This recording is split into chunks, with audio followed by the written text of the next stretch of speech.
40 plus से bowling कर रहे थे। ये तीनों इस तरह की बॉलिंग कर रहे हैं जैसे हमारे पाकिस्तान के 3 फास्ट बॉलर बॉलिंग करते थे। वो चीज इनके अंदर नजर आ रही है। ये वर्ल्ड क्लास बॉलिंग नजर आ रही है हमें। वर्ल्ड क्लास बॉलिंग इसे कहते हैं जो बड़े मुकाबलों के अंदर, बड़े इवेंट्स के अंदर इस तरह परफॉर्म करते हैं। अच्छा, शायद कल मजेदारी की बात है, मैं अभी बता रहा था, व्यूअर्स भी जितने सुन रहे हैं, इन्होंने ना जब इसको बाउंसर मारने के बाद ना they were not going for magic ball, खिंची लाइन पे गेंद कर रहे थे। पहले दिन से छोटा सा वीडियो देखा, इंडियन बॉलिंग अटैक की बात हो रही है और इंडियन बॉलिंग अटैक ने तबाही मचा रखी है। बुमराह को उतने विकेट नहीं मिल रहे हैं और कल मैंने एक वीडियो डाला था जिसमें पाकिस्तानी एक्स लेजेंड्स वसीम अकरम हो या वहाब रियाज हो और बहुत सारे बॉलर हों, कह रहे हैं कि बुमराह पूरा ट्रैप बनाते हैं और सिराज और समी पूरा जाल में मछली फंसाते हैं। कोई भी फंसा है, फ़ायदा इंडिया का होना है, जीत भारत की होनी है, भारत को कामयाबी मिलनी है, तो बहुत अच्छी बात है। अब सुनते हैं पाकिस्तान के इन दिग्गजों को, फिर बात करते हैं इस टॉपिक पर। प्लीज़ चैनल को सब्सक्राइब। जिस तरह कल टीम इंडिया ने खेला है, जिस तरह की बॉलिंग की है, 3 बैटर्स भरपूर और फिर 3 बॉलर्स भरपूर। हम फॉलो विकेट्स पे नजर डालते हैं श्रीलंका की एंड देन आगे उसको कॉन्वर्सेशन को लेकर जाते हैं। तो ये if you guys can add up with it, आप लोग बात कर सकते हैं इसके ऊपर। Excellent ball with the new ball, जबरदस्त एरिया। अच्छा जी, मुशी भाई आप करते रहे साथ में यार। आप देखें वो जो सबसे अच्छी बात जो बार बार हमारे पैनल्स करते हैं, लाइन देखें, लेंथ देखें, वो टेस्ट लाइन वाली बॉलिंग कर रहे हैं। वाज गुड कैच एक्चुअली और लुक्स वेरी इजी। शामी को क्रेडिट देखें, look at that bowling, area check करें, एरिया चेक करें आप। और ये जो मैं बॉलिंग कर रहा था कल, शायद हम बात पता क्या कर रहे थे अभी आपके आने से पहले, देवर स्लेजिंग जो ऑस्ट्रेलियन स्लेजिंग करते हैं ना गालियों से, वो स्लेजिंग नहीं कर रहे, अपनी बॉलिंग से स्लेजिंग कर रहे हैं, बाउंसर मार रहे हैं टेल एंडर्स को, और ये इतना रूथलेस खेले ना क्रिकेट का। तो आई थिंक हमें कोई इसमें हेजिटेशन नहीं होनी चाहिए कि इंडियन ने जो ये देखे ना कितना आला स्विंग किया उसने। आई थिंक बुमराह जैसे one of the best I think at the moon with the new ball, और सिराज और बुमराह और शामी तीनों की 140 प्लस से बॉलिंग कर रहे थे। ये तीनों इस तरह की बॉलिंग कर रहे हैं जैसे हमारे पाकिस्तान के 3 फास्ट बॉलर बॉलिंग करते थे। वो चीज इनके अंदर नजर आ रही है। ये वर्ल्ड क्लास बॉलिंग नजर आ रही है हमें। वर्ल्ड क्लास बॉलिंग इसे कहते हैं जो बड़े मुकाबलों के अंदर, बड़े इवेंट्स के अंदर इस तरह परफॉर्म करते हैं। अच्छा, शायद कल मजेदारी की बात है, मैं अभी बता रहा था, व्यूअर्स भी जितने सुन रहे हैं, इन्होंने ना जब इसको बाउंसर मारने के बाद ना they were not going for magic ball, खिंची लाइन पे गेंद कर रहे थे। पहले दिन से ये बात हो रही है, क्योंकि ये चांस जो हम चौके खाते हैं ना, हम 2 बाउंसर करने के बाद कहते हैं मुंह से स्विंग, ये मुंह पे नहीं जा रहे। ये देखें आप, इसकी लाइन देखिए, या बताएं अब इस लाइन के ऊपर इसने 5 ओवर करने, विकेट मिले ना मिले, इसने शाम को इधर ही छोड़ के जानी है अपनी लाइन। सो आई थिंक ये इनको क्रेडिट जाता है। पहले स्पेल की बॉल कोई भी बॉलर कर रहा है, विकेट ले रहा है। श्रीलंका को क्या हो गया, एक कितनी जबरदस्त टीम थी, और एशिया कप का फाइनल देख लें, ये कल का मैच देख लें अगेंस्ट इंडिया, बिल्कुल ईजी। श्रीलंका जिस तरह, श्रीलंका की जो टीम इस स्टेज पे खड़ी है, यहाँ पे मैचेस जीत सकती है, कोई बड़ा इवेंट नहीं जीत सकती, ठीक है ना। तो अभी फिलहाल वो मैं कहूँगा कि क्योंकि मुशी भाई भी वहाँ पे लीग करा के आए, खेल के आए, वहाँ पे उस माहौल में रह के आए, प्लेयर्स हैं उनके पास, लेकिन थोड़ा सा प्लेयर्स डेवलप भी होते हैं। उन्हें एक आर्ट जो है, ये आर्ट है बड़े टीमों के खिलाफ जीतना या बड़े इवेंट जीतना, ये आर्ट है। इसके लिए आप कुछ आध मैचेस जीतेंगे, लेकिन कंसिस्टेंट और बिकम अ टॉप टीम, उस पर टाइम लगेगा। बट एक इंपॉर्टेंट चीज़, हम इन तीनों फास्ट बॉलर्स की बात कर रहे हैं, ये तीनों फास्ट बॉलर्स इनके रेगुलर टेस्ट के बॉलर्स हैं। जब ये एक दिन में 25-26 ओवर्स डालते हैं, तो ये 10 ओवर तो उनके लिए आप उनकी, जबकि शमी की आप बॉडी स्ट्रक्चर की जो भी बात करें, मगर फिटनेस का लेवल जो है दैट इज कमेंडेबल। लाला मतलब वजह फिटनेस क्यों अच्छी है इनकी, क्यों अच्छी लग रही है आपको? क्योंकि इनको सारा साल खिलाते नहीं है, इन्हें रेस्ट देते हैं साथ में, और उतना ही वर्कलोड डाला जाता है जितना वो संभाल सके। क्रिकेट इतनी ज्यादा हो गई है, फिटनेस का ख्याल रखना, आपको प्लेयर्स को सेव करना पड़ता है सवेरा। वही वाली बात है कि भाई हमारे पास होने चाहिए बेंच पे ऐसे लड़के, ना हो शाहीन, उसकी जगह कोई और लड़का हो, और वो भी उसी तरह का हो।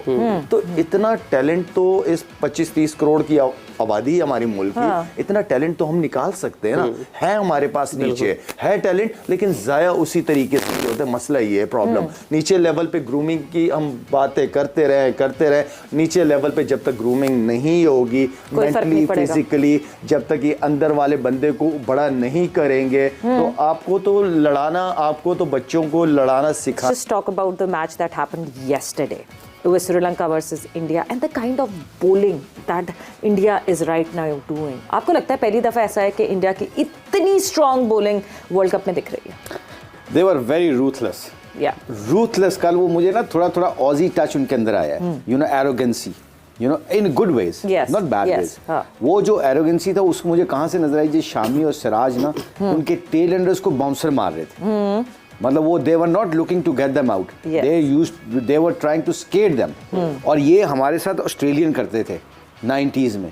वो जब टेल एंडर्स को ना, जैसे मैं अगर बैटिंग करने गया तो उनको कहा इसको इतने बाउंसर मार दो कि अगली इनिंग्स में जब हमारे खिलाफ आए तो पहले ही वो उधर से ड्रेसिंग रूम से निकलते ही डर के आए। ये इनकी फिलॉसफी होती थी ऑजीज की। मतलब अगर कोई अच्छी बॉलिंग कर रहा है तो उस ऑजी का एक स्टाइल था ऑस्ट्रेलियन का, वो उनके कप्तान को अटैक करते थे, वर्बली भी और बॉलिंग के साथ भी। अगर वो बैट्समैन है तो उसके साथ सारे फील्डर उसके ऊपर चढ़ जाते थे। अगर कप्तान वसीम भाई हैं, कोई और है, तो उसको जाके उसके ऊपर उसकी बॉलिंग को ऊपर अटैक करते थे। उनको पता था कि अगर कप्तान को, लीडर को, उनके मेन बंदों को पकड़ लो ना तो आप इसका मतलब पूरी टीम को गिरा देते हो, क्योंकि उसकी लैंग्वेज ड्रेस रूम में चेंज होना शुरू हो जाती है। He always come out with scary words. So ये कल मुझे इंडियन के अंदर ये कल नजर आया है। Indian are become like kind of Aussies, वो 90s के जो ऑजीज थे, जो अपने इम्पैक्ट डालते हैं कि अगले मैच, मतलब कि अगले जो बेचारे आखिरी 4 बैट्समैन है ना, वो अगले मैच में हमारे खिलाफ खेलने से पहले कह रहे शायद यार सब ड्रॉप ही कर दें, क्योंकि उनके बाउंसर को कौन खेलेगा। सो ये ना दे वर रूथलेस। और उसके साथ जो कल शर्मा का देखा है, शर्मा क्या कर रहा था, ही वॉज वेरी सीरियस। और मैंने जब उनकी उसकी कन्वर्सेशन देख रहा था ना, जो बॉडी लैंग्वेज रीड करते हैं, आई think they were more focus on the process. जो शामी ने सबसे अच्छा काम करके दिखाया है ना, शामी ने आके दोनों मैचों में पंजे लगा दिए, बिल्कुल दोनों मैचों में उसने पंजे लगा दिए। उसने आगे जैसे ही मौका मिला है उसने आके आपने अप्रूव कर दिया। जो उनका ठाकर था, वो ठाकर को उसको अब भी उसकी बारी आनी, क्योंकि उसने बता दिया कि जेन्युइन चीज जेन्युइन ही होती है। और उसके ऊपर सोने पे सुहागा दोनों की पेस, सिराज की, बुमराह की, सॉरी तीनों की, सिराज की, बुमराह की, आपकी, शामी की, सारों की 140 प्लस कल मैं देख रहा था। और 140 का मतलब 1+90 के करीब बॉलिंग कर रहे थे। और ऐसी बॉलिंग कर रहे थे कि बाउंसर मारने के बाद यॉर्कर नहीं मार रहे थे, खिंची हुई लाइन पे बॉल कर रहे थे, ताकि उनकी टेक्निक को एक्सपोज किया जाए। Very tactical, very smart cricket, and they deserve to be first team. Pandya नहीं है मुशी भाई, पांड्या की भी पेस 140 करीब 145 पे चली। 3 मैचेस में 14 विकेटें शामी की, मतलब he comes in, he sees and he conquers। जिस तरह जब से शामी बेंच से आए, मेरा ख्याल से धर्मशाला में वो मैच था, एंड वहाँ से जो सिलसिला शुरू किया, जो बात मुशी भाई ने यहाँ पे की है, पीजे मीर साहब, के वो उनके टेल एंडर्स को डरा रहे हैं, because this is an event, obviously bilateral नहीं है, तो उनके टेल एंडर्स से ज़्यादा क्या वो साउथ अफ्रीका को ये मैसेज दे रहे हैं that we are coming and we have a ruthless bowling. Ruthless देखें, yesterday was no match, mismatch, and T10 match. World cup तो था ही नहीं yesterday। और जब हम इनको एनालाइज करते हैं तो बॉलर्स को पता चल जाता है कि जिस तरह आप आउट इनको कर रहे हो और जिस प्रेशर पे वो हैं, उन्होंने 350 करने हैं, और आपको अर्ली ब्रेक थ्रू मिल जाता है, बॉलर का दिल इतना बड़ा हो जाता है, वो और आता है फर्वर से, क्योंकि उसको पता है कि उसके सामने किल मौजूद है। और ये हिंदुस्तान ने पूरा इसका फ़ायदा उठाया है, इन द सेंस कि वो रियली, मुशर्रफ की बात करें, किल पे गए हैं, वो इंथुजियाज़म और किल पे गए। वो ये नहीं कि हाँ ठीक है ओवर खेलो, ये करो, they just went all out. वो एंड में वो आया Yadav, you know, end of course 1-2 गेंदें कर गया, बट द क्वेश्चन इज, तीनों पेसर्स ने उनको इतना प्रेशर में डाला कि they could not come out and really perform, क्योंकि ड्रेसिंग रूम में ये आउट होके आ रहे थे। बिल्कुल, बाहर तो आप कह लो ना कि एज अ फिगर आउट होके, ये तो ड्रेसिंग रूम से आउट होके आ रहे थे। So they gave no resistance, but जो विकेट टू विकेट और जो बॉल टॉकिंग की है उन्होंने, they made the ball talk. The ball was actually speaking its own line, and I think it was a fantastic display of cricket. लेकिन अगले match के अंदर is another match. The ball was talking, but they were talking as well. बहुत सारी sledging कल हुई Australia की, जिस तरह की बातें कर रहे हैं आप, वो वाकई ऑस्ट्रेलियंस की तरह स्लेजिंग भी भरपूर किस्म की हुई, और बॉलर्स ने भरपूर स्लेजिंग की। एक बड़ा दिस फाइन लाइन मुशी भाई, when we talk about sledging, मतलब आप एसोसिएट करते हैं फास्ट बॉलर से that aggression, that anger and that sledging, and that is the spice of the game. But कुछ लोग जो हैं they get offensive about that कि नहीं जी ये क्या है, इस तरह नहीं होना चाहिए। डोंट यू थिंक कि बहुत ज़्यादा जेंटलमैन क्रिकेट हो गई है हमारी, स्लेजिंग होनी चाहिए, फास्ट बॉलर का तो ऑरा होता है वो। अब देखिए सबसे खूबसूरत बात स्लेजिंग क्या है, sledging, let me tell you sledging. bowling bumpers and bowling heavy length bowling. Yes. That is sledging. Cricket language की स्लेजिंग है कि आप लोगों को ड्रा के बॉलिंग कर रहे हैं। Yes. मतलब एक कल बाउंसर उसको हुआ उनका, और ऐसा बाउंसर हुआ वो टेल एंडर्स को, मैंने कहा यार ये लग जाता तो इसने गया पारे को, वो बैठा जिस पे उसको निकल गया था बॉल। अच्छा उसने छोड़ा नहीं, उसके निकल गया था, अल्लाह की तरफ से उसको बॉल निकल गया था। तो मतलब आई वाज स्केर्ड कि यार इसको बॉल ना लगे। अब ये जो स्लेजिंग है ना, एक होता है वर्बली स्लेजिंग। वर्बली आप बाउंड्री को क्रॉस करते हो वो भी अच्छी बात नहीं है, क्योंकि आप लोग सुन रहे होते हैं, आजकल माइक्स हैं, आपके पास बहुत कुछ चीज़ें हैं जो आपके यूथ के लिए अच्छा नहीं होता। स्लेजिंग जो ऑस्ट्रेलियन स्लेजिंग करते थे हमारे दौर में, थोड़ा सा वर्बली करते थे, but with the passage of time जैसे आईसीसी ने रूल चेंज किए, उन्होंने भी चेंज करना शुरू कर दिया। अच्छा, जो सबसे खूबसूरत स्लेजिंग है ना, वो कल इंडियन ने की है। वो अपनी परफॉर्मेंस की स्लेजिंग की है, जो सबसे हमें पता नहीं चलता कि बॉलिंग 2 बाउंसर इन 1 ओवर। मैं कल हैरान था कि यार शामी तेरे पास पंजा लगाने का टाइम है, तू बाउंसर ही मारी जा रहा है, तू 4-2 बॉलें अपनी जाया कर रहा है, उसने तो खेलना नहीं है। वो कौन सा बैट्समैन है जो कोई अटेम्प्ट करेगा, उसको निकल गई, उसको तो निकल जाना है बॉल।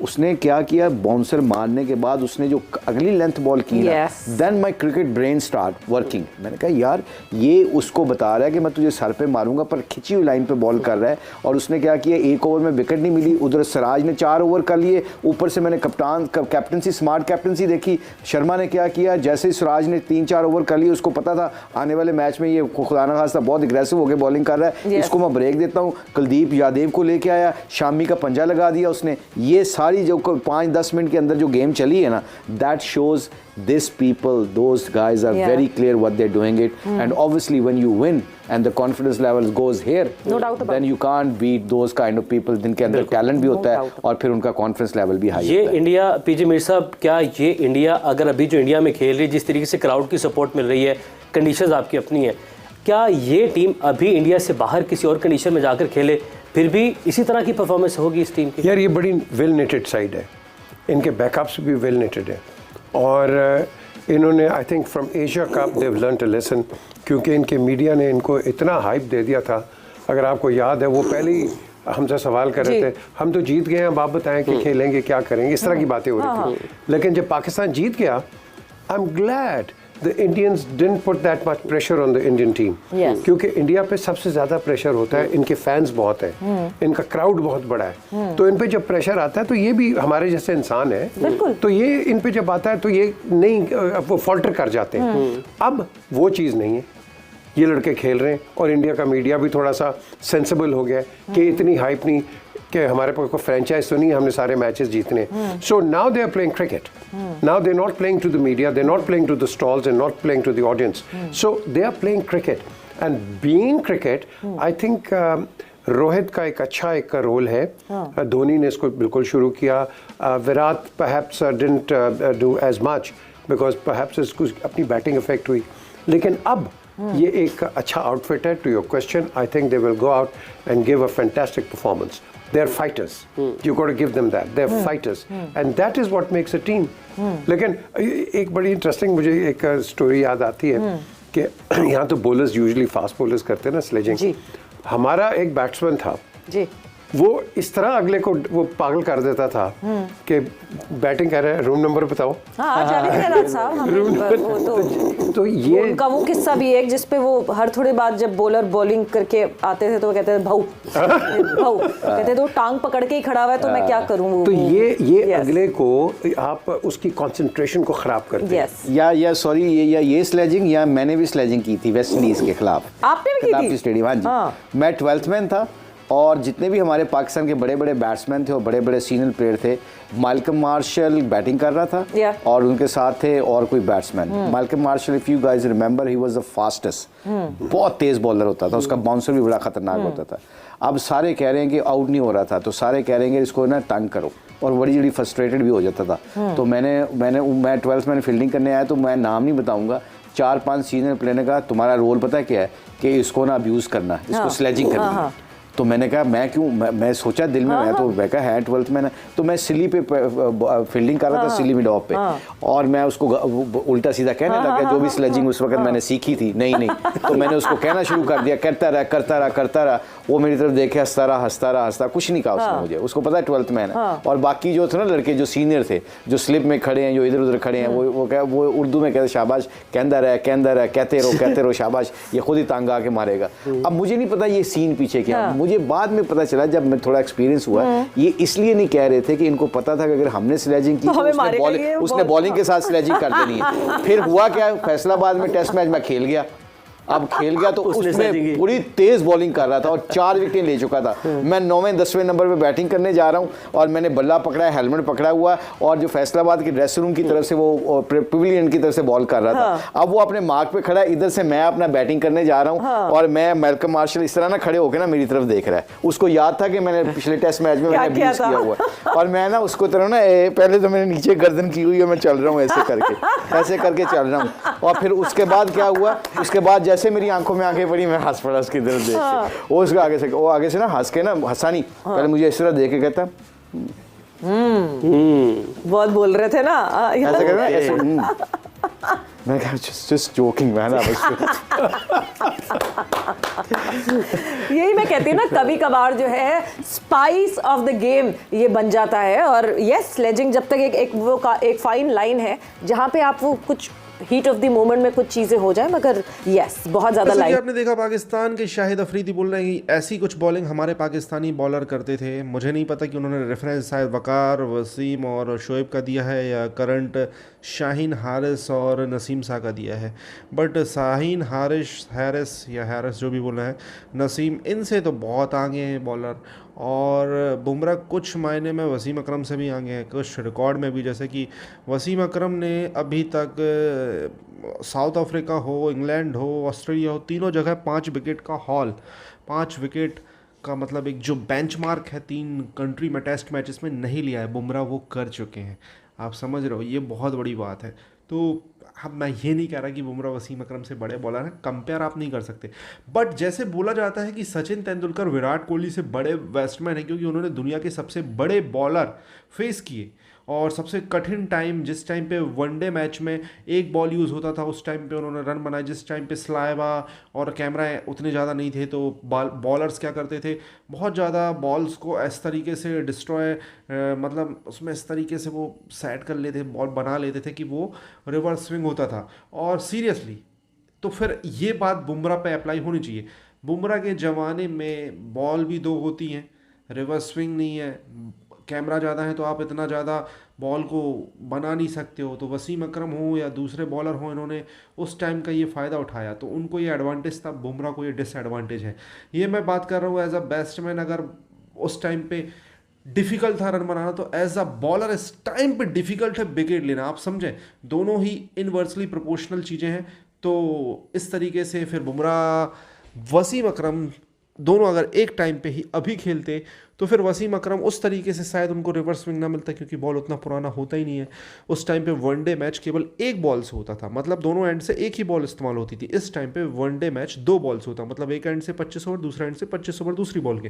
तो आप समझ जाए, बॉल केवल 25 ओवर यूज़ होना। उस टाइम पे 35 ओवर के बाद बॉल हो जाती थी बिल्कुल काली, बॉल का शेप ही बदल जाता था। तो फिजिक्स के हिसाब से बॉल को आपको बस सीधी फेंकना है, बॉल ऐसी ऐसी होगी, रिवर्स होगी, मतलब बॉल का शेप बदलेगा तो ऑब्वियसली फिर वो रिवर्स कराना, अगर आपने क्रिकेट खेला है तो आप समझ सकते हैं मैं क्या कह रहा हूँ। और अभी के टाइम पे रिवर्स स्विंग 25 ओवर के बाद पाना बहुत मुश्किल हो जाता है, बहुत मुश्किल हो जाता है। टेस्ट मैचेस में रिवर्स स्विंग होता है, बट वो ओडीआई में रिवर्स स्विंग पाना लगभग अब मतलब बहुत मुश्किल है। आपको क्या कहना है इस टॉपिक के बारे में? कमेंट अपनी राय दें, चैनल को सब्सक्राइब